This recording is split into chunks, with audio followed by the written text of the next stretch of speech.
ముచ్చింతల్లోని శ్రీ రామనగరంలో శ్రీ శ్రీ శ్రీ త్రిదండి చిన్నజీయర్ స్వామి పర్యవేక్షణలో సమతాకుం 2026 బ్రహ్మోత్సవాలు అత్యంత వైభవంగా కొనసాగుతున్నాయి. ఉత్సవాల్లో భాగంగా సాకేత రాముని చంద్రవాహన సేవ కన్నుల పండువగా జరిగింది. స్వామివారు చంద్రవాహనంపై భక్తులకు దర్శనమివ్వగా భక్తుల జయ జయ ద్వానాల మధ్య ఊరేగింపు సాగింది.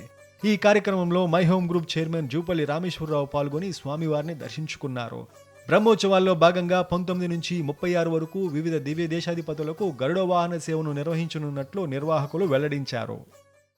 ఆ రామచంద్రుని యొక్క దివ్యానుగ్రహాన్ని పొందడానికి శ్రీమాన్ డాక్టర్ జూపల్లి రామేశ్వరరావు గారు, శ్రీకుమారి దంపతులు, వారి కుమారుడు శ్రీమాన్ వినోద్ భార్గవి దంపతులు స్వామిని సేవిస్తున్నారు.